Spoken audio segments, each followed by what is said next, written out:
So my first period of Stone Cold Hockey is in the books. It was a pretty nondescript one. I have Toronto up against Detroit because when I play original six seasons, the last several projects that I've done, there seems to be a budding rivalry between the teams. So I thought I'd start off with Toronto and Detroit and also start off by keeping it simple. Red is at home, so I'm using Detroit for the red team, and then blue on the road, so I'm using blue Toronto on the road. I'm using just dry erase marker right now. Their stamina's at a 10 because the first period was without battle. Uh, all of the initial D20 rolls came up low. So Toronto defended the first attack by Detroit. Toronto had an attack of their own that fizzled out in pretty short fashion, provided that I am doing it correctly.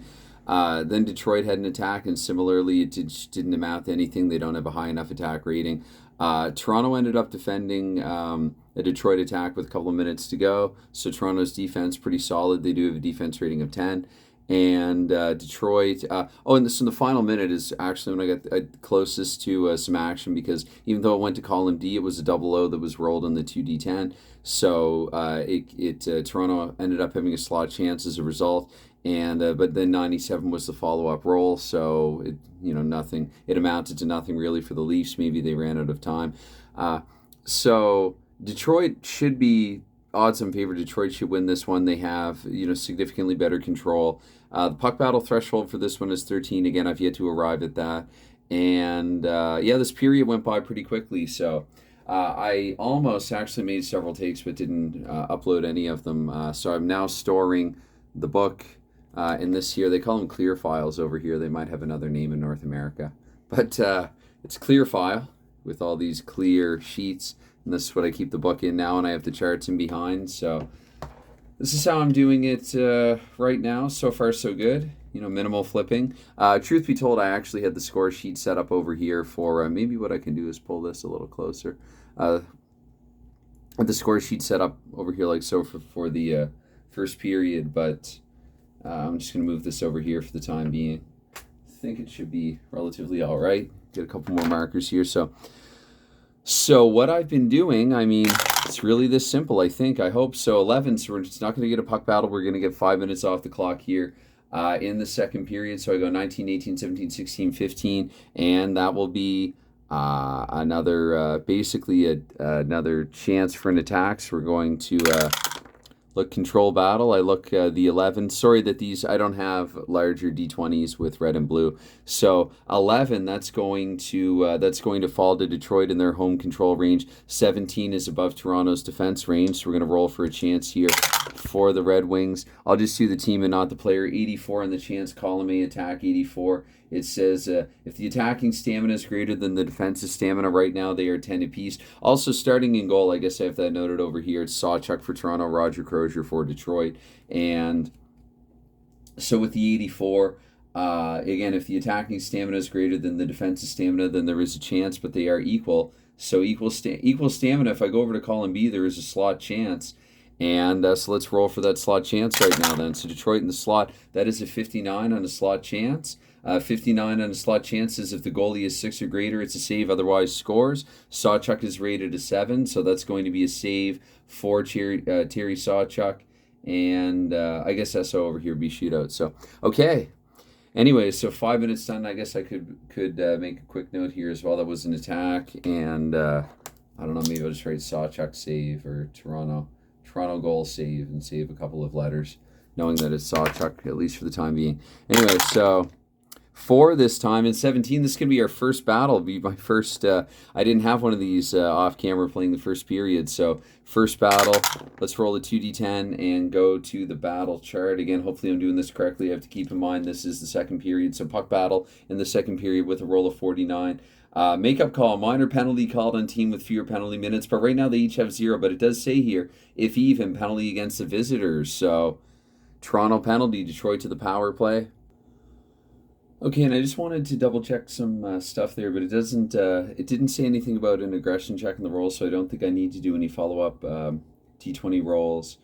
And so again, makeup call penalty called on team with fewer penalty minutes, but they were even, so if even penalty against the visitors. And I don't see anything here about it being a minor or a major, so I'm just going to assume. I wasn't actually going to penalize the player. It does say something in the instructions about that, about how, you can award penalty minutes to a player, but obviously with it being a simpler game, a quicker playing game, and some abstraction, necessary. It's possible that, say, somebody could have a shorthanded chance, but it could be the player in the box. Now, in shootout, I have a house rule where if the shorthanded chance goes to a player who's been penalized, then I remove the shorthanded chance from the team. That's how I've long played shootout hockey.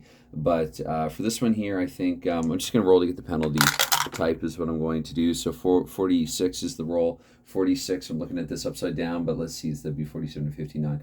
2 for roughing, I would assume. 2-minute minor for roughing. I don't think that there's anything. Let me double check here on the rest of the charts, but I really don't. I think it's that simple. Should it be that simple? Does it feel like it should be that simple? It didn't say anything about injuries. It didn't say anything. I mean, if I look at the chart here, yeah, major. So I guess really that would be determined by. And it just says minor penalty, right? Minor, sorry, it actually commences there by, you can't really see where I'm pointing to, but it commences by saying minor penalty called on team with fewer penalty minutes, so that minor penalty would carry over to the even. Anyway, sorry about that, much ado about nothing. So for this power play here, I believe I would lead with the 2d10, Detroit being on the power play, so 2d10 here for the first minute of power play time for the Red Wings. And we're just about halfway through regulation here. So in the first minute of power play time for Detroit, and let's see here, power play chart. Have to look actually. So Detroit's power play is 5. Toronto's penalty kill is 8. Ooh, that's minus 3. So penalty kill unit advantage plus 3 then to Toronto. And again, the roll 78 this time was the roll. So 78 here, we look 75 to 94. Kill zone, penalty kill unit auto kills this time slot in the next power play time slot if applicable. So Detroit with just a very pedestrian offense so far, and Toronto, I'm going to get a kill zone here, so that will wipe out minute 11 and 10. I do believe that these 2 minutes are going to be wiped out, and so we're rolling down from 10 here, I believe, with the follow-up roll. And again, I'm relatively new to this, so sorry if this... Yeah, this is a fast-playing game. There's been really little... It's been kind of a dull game, which I guess might work in my favor as somebody relatively new to this, not having a whole lot complicated going on early on. But I think I'm doing this correctly. Anyway, I hope I am. So with the 7, it's going to be another attack chance. So and again, we're down. So we go 1, 2, 3, 4, 5, 6. So down to with about 4 left here. And there's going to be a chance I'll do the follow-up D20s. Sorry that, again, my red and blue D20s are a little small. So 14, that's going to award the... that's going to be in Detroit's control range. 11 is not in Toronto's defense range. So for the follow-up roll here for the Red Wings with a chance, and that's a 12. That should actually be a good... So in the column A, 12, 9 to 15, attack 3 or greater, scores, and a deep turnover and a quick shot. So the Detroit Red Wings have scored the first goal here. It's 1-0 for Detroit. Change the score. 1-0 for the Detroit Red Wings here at home. They lulled Toronto into a false sense of security through about 36 minutes of regulation play. Detroit goal. I will roll for the goal scorer. I didn't do that prior for the chance. I know, I know that Dave does. Gordie Howe, appropriately enough, Gordie Howe has scored here for Detroit. And I will roll for assists because I'm intrigued by the assist table. Again, watching the videos and the idea of the next forward down on the line and things like that. Or should another right wing come up, I would award it to the closest center. There's some pretty cool. I think it's 2d10. Let me double check here. I could be wrong about that. It might just be a d20 for the assist. So I'm not seeing that immediately. Oh, here it is. Assist optionally. It is d20. All right, so 18. 18 says we got 2 assists random, but if her player is repeated, choose nearest alternate player. Okay, so 2 random assists here. It's going to be Gordie Howe from 67. 67 in the assists under assist, Eddie Joyal, sure. Centerman, and 35 for assists is going to be Bruce McGregor. That's a couple of right wings. Maybe I'll go with Ron Murphy then. So Howe from Eddie Joyal and Ron Murphy. Howe would have seen a little more ice time, so he would not necessarily always have skated with the likes of Ullman or Del Vecchio. And, of course, Detroit at this point as well, almost 40 minutes into the game, getting very little going offensively. It's quite possible that I think then Coach Sid Abel in 65.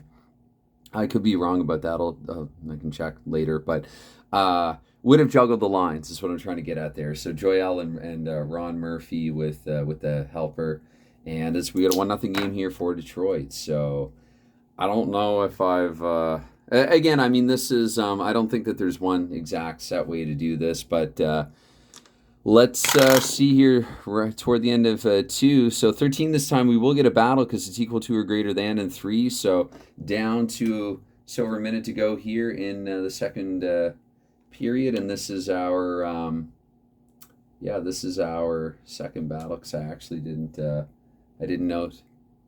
And I just realized now one small mistake I might have made. I think that I counted minute 11 twice following the battle. I should have gone 10 and then 9 for power play. I don't know if that would have had any bearing or changing in anything anyway. So there's a battle here with a minute to go. And well, 2d10. See, we get double zero. So the puck battle chart. Second period again, we're still in it just barely.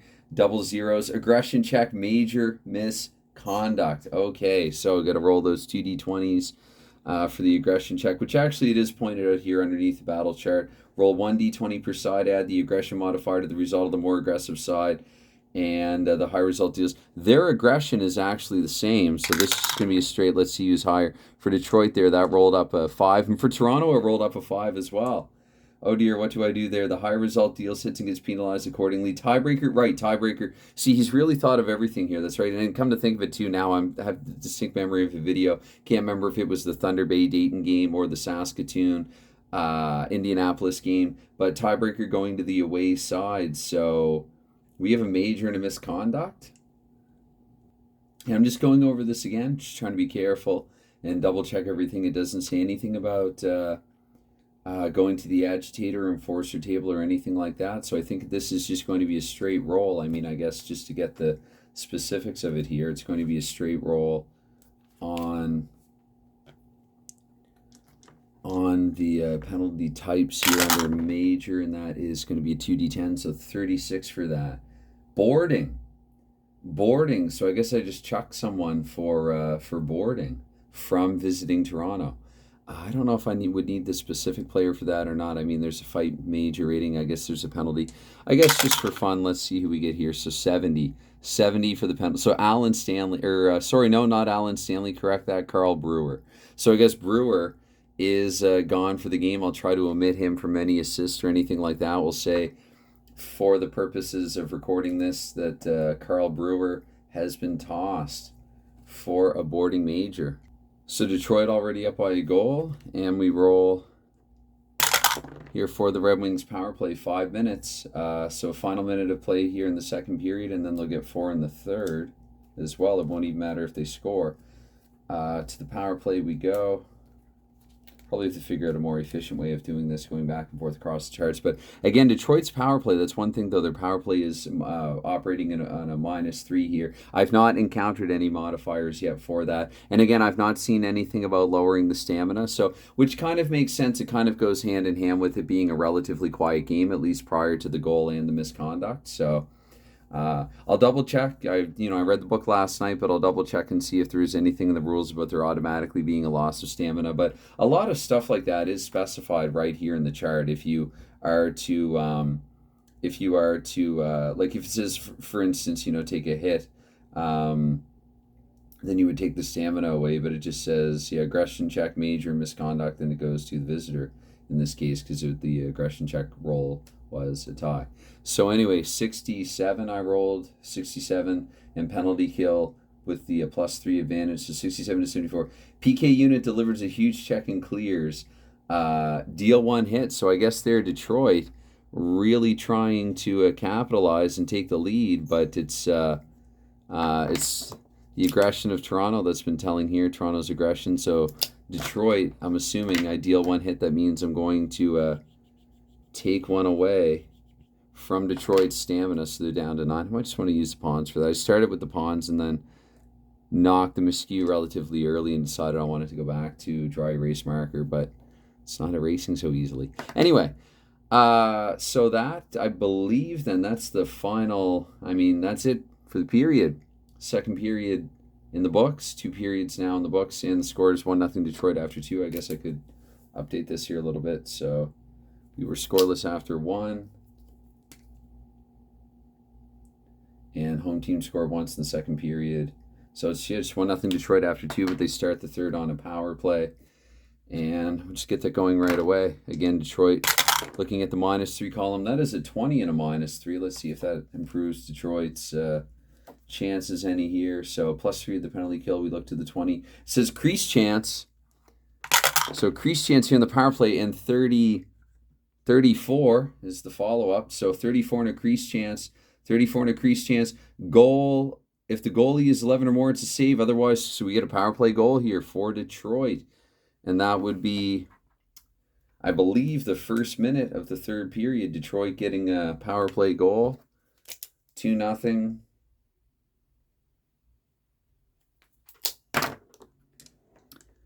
Let's roll to see who scored the goal.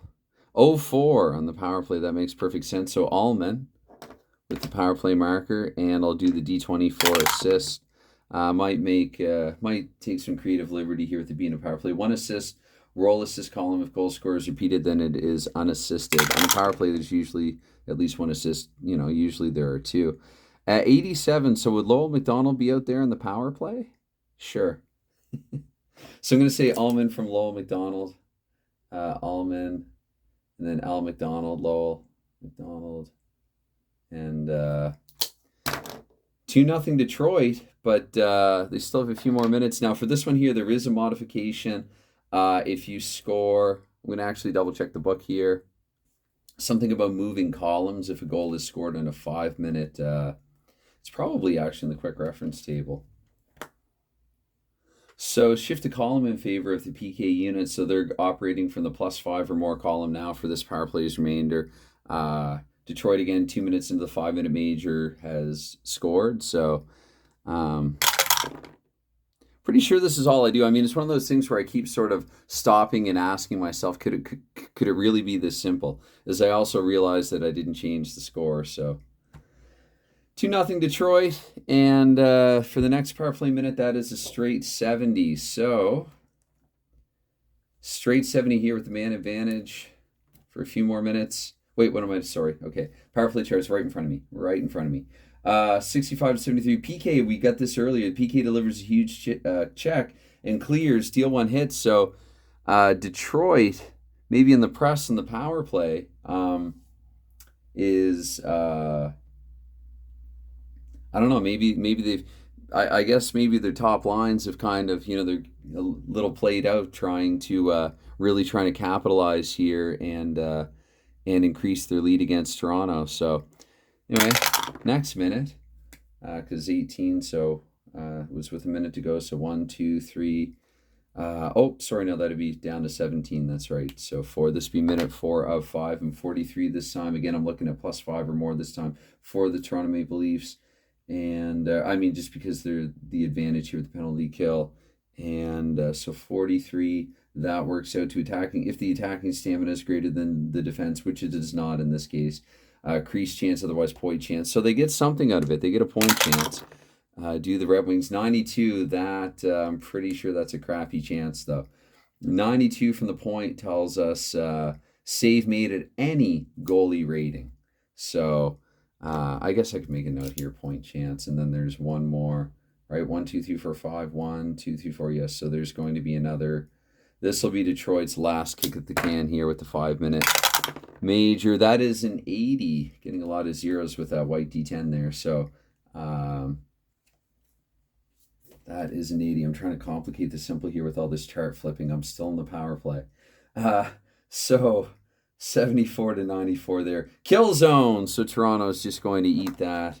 And let me see here. 1, 2, 3, 4. Yeah, 5. This is really useful actually. This is where I screwed up. I should circle every minute that transpires. So we have 5 power play minutes that have expired. Detroit did get 1 goal there in the power play, so it's 2-0 Detroit. And I guess we're back to just standard even strength rolling, for which I should probably ready columns A through D. And okay, so just 1 minute off and 5, so we will get another chance. It's been a chancy game here. 15 minutes to go. We'll drop the red and blue. And so 14, that's going to be in Detroit's control range, and 10 is above Toronto's defense range. So We roll for a chance. 24, looking at column A, 24 for the Red Wings. Attack 5 or greater scores. Detroit with a 7. Perfect drop pass and an odd man rush. Yeah, that's 3-0. 3-0 Red Wings, I believe, just like that.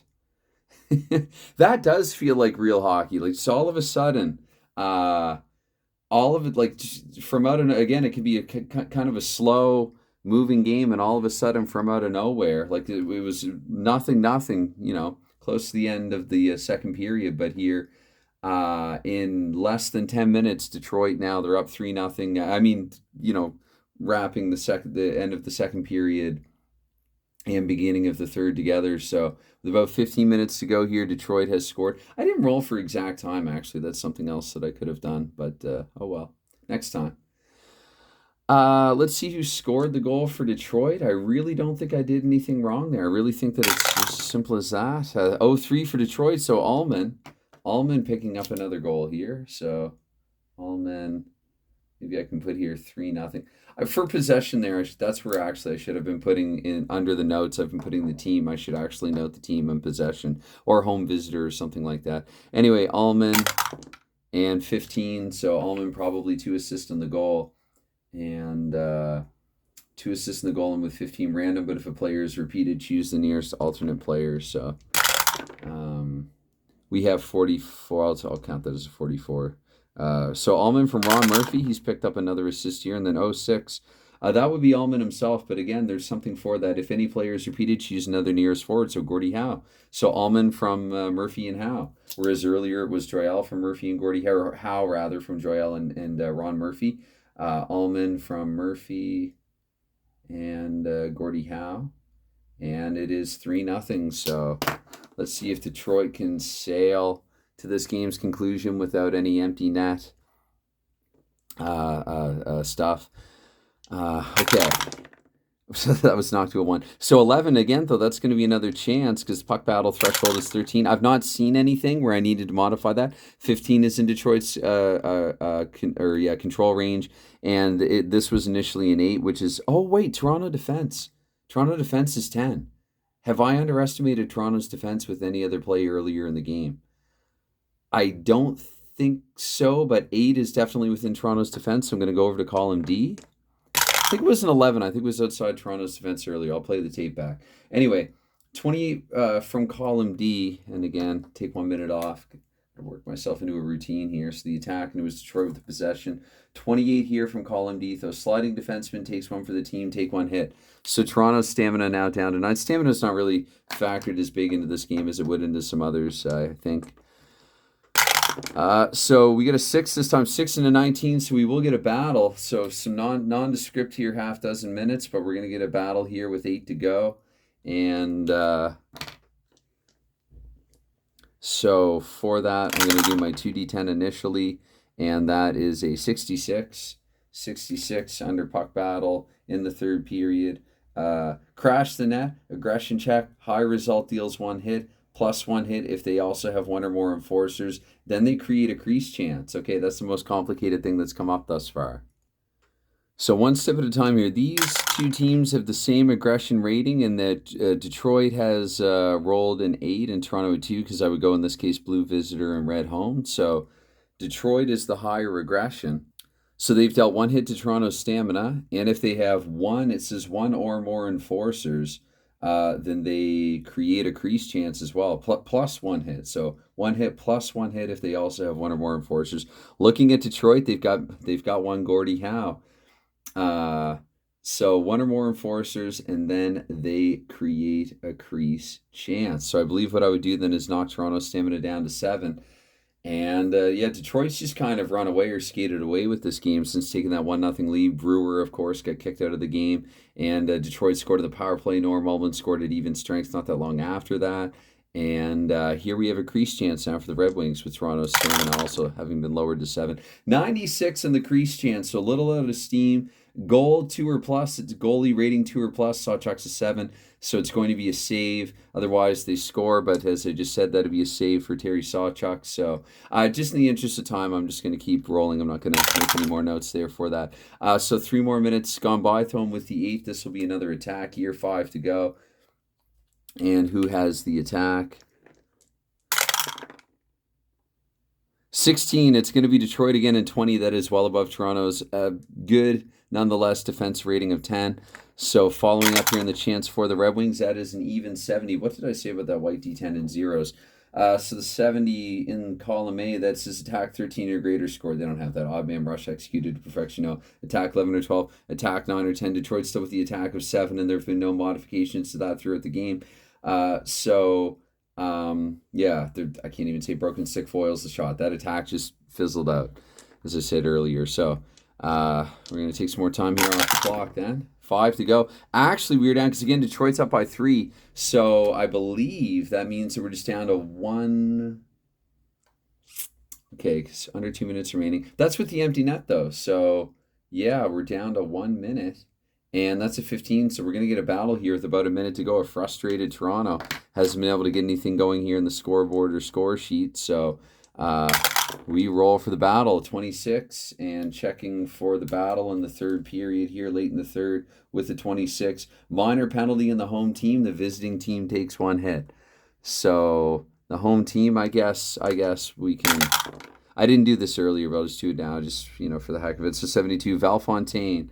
So Valfontaine out there, and Detroit would have Valfontaine on the ice up 3-0 with a minute to go. There's going to be a minor penalty. So I guess I'm just going to... Toronto's still down by 3, though. So if there's anything in the rules that I'm overlooking, I think that the 3-goal deficit here would override Toronto. I guess they could... What I could do here, though, to get creative is maybe Toronto wants 2-man advantage. They could play 6-on-4 instead of 5-on-4. Maybe I'll do that. I don't know. Am I overriding it? Because they are down by 3 with a minute to go. So maybe I'll just do a standard power play roll and call this what this is, closing in on half an hour. So 67 here for Toronto. And, of course, Toronto, their power play, it's the first one of note. Not that there haven't been any elsewhere in the game, but that just haven't been recorded, that we didn't roll past. But so Toronto for the final minute here in the power play, we shall say... And let's see if they can at least break Crozier's shutout. So 67 for the power play roll is 67 for the power play roll. And again, Toronto power play is 6. Detroit penalty kill 7. We're looking at +1 here for the penalty kill. 67. Sliding defender blocks the shot, clears. Power play unit is forced to regroup. So I'm pretty sure that's a wrap. It's we got a nondescript... relatively uneventful for this relative noob here. 3-0 game for Detroit. And that's it. That's my first game of Stone Cold Hockey in the books. I very well might have overlooked something. It's even simpler than I thought it would be. Like, it's almost... And I don't mean this in any bad way. It's almost alarmingly simple. And I think I was treated, privileged, rewarded, or whatever with... relatively easy rolling game there. I know that really the only there was the aggression check that led to a crease chance and some lowering of stamina, and I had to check and see that Detroit had the enforcer Howe, which created, I guess Howe probably individually, he and his elbows created that crease chance. Detroit didn't ultimately capitalize on that one though, and so that was stuffed by Toronto. And yeah, I think highlights of the game, Gordie Howe had a goal and an assist. Gordie Howe, had he gotten into a fight, that would have been a proper Howe hat-trick, right? Or Brendan Shanahan hat-trick, technically. He had a lot more of them. Ullman from Lowell. Ullman scored twice, right? I should have led off with that, actually. That's right, Ullman scored twice. Howe had the other goal. And Ron Murphy had a pair of assists there as well. And so...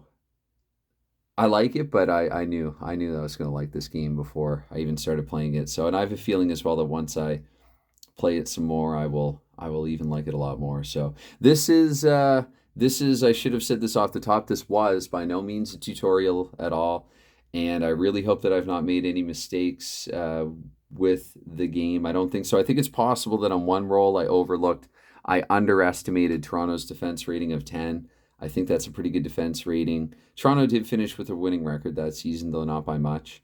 And the 65 Detroit Red Wings were just a force to be reckoned with, I guess, with a record final regular season record, finishing with a record 40-23-7. And Montreal won the Cup that year. So I might actually look to see what actual exhibition play may have taken place and if it involved pro NHL teams, and maybe I'll come back with one of those preseason exhibition, as Gardner would say. One of my favorite Gardnerisms, but games for this, and I don't know, maybe look at something like a proper season schedule. We shall see. Anyway, that's my first game of Stone Cold Hockey in the books. Bye for now.